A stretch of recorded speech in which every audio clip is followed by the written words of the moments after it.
Welcome back. You're watching DD India News Hour. I'm Shubhendu Ghosh.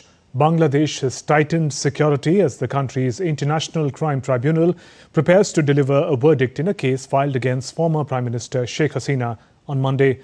The case relates to alleged crimes against humanity during protest in July-August 2024. Sheikh Hasina has denied all allegations against her. Bangladesh Court, International Crimes Tribunal, is set to deliver verdict on Monday in crimes against humanity trial of ex-PM Sheikh Hasina of Bangladesh. Hasina, former Home Minister Asaduzzaman Khan Kamal and ex-police chief Chaudhry Abdullah Al Mamun were charged under the International Crimes Tribunal Act. Let's have a look at timeline of the events in Sheikh Hasina's case.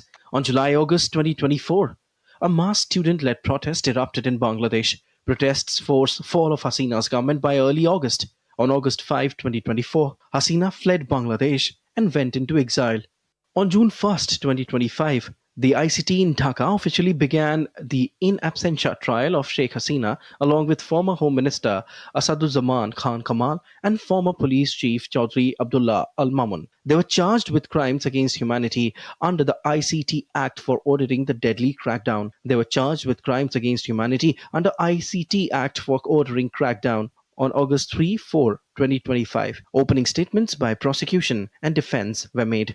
Witness testimonies begin with survivors and victims. On July 10, 2025, Tribunal formally indicted Hasina and others. October 23, 2025, hearing concludes after more than 28 working days and 54 witnesses. On November 17, 2025, verdict scheduled to be delivered by a 3-judge tribunal. Sheikh Hasina faces crimes against humanity charges. However, her party Bangladesh Awami League has rejected reforms promised by the interim government and has also called to rise against ongoing anarchy. Party also alleged Yunus-led government of using false cases, violent attacks, arrests and repression to achieve its political goal. With inputs from Naval Singh Parmar from Dhaka, Bureau Report, DD India. And DD India correspondent Naval Singh Parmar joins us live from Dhaka on phone line. Naval, if you can take us through the law and order situation in Dhaka, and given the political climate in Bangladesh, what are the expectations from the tribunal? Well, law and order situation in Bangladesh is very poor. In last week, there were many incidents of arson as well as the crude bomb blast and gunshot fire.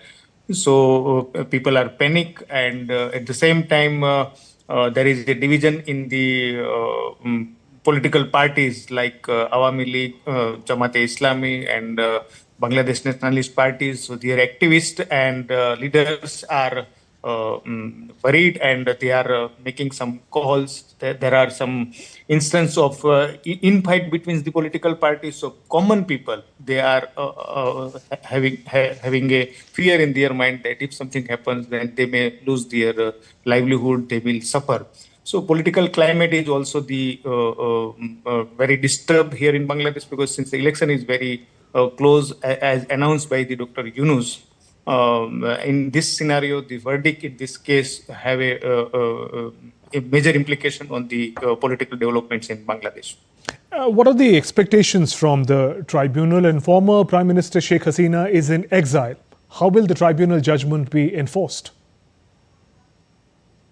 It is difficult to predict how they will enforce the judgment, but the prosecution has asked for the maximum possible punishment, and that we have to see how the government, interim government, will further take the course of action against the Sheikh Hasina. They have written on many occasions for the extradition of the Sheikh Hasina. But what is the exact status of the that letter that we need to see? Naval Singh, thank you for joining us with those updates from Dhaka.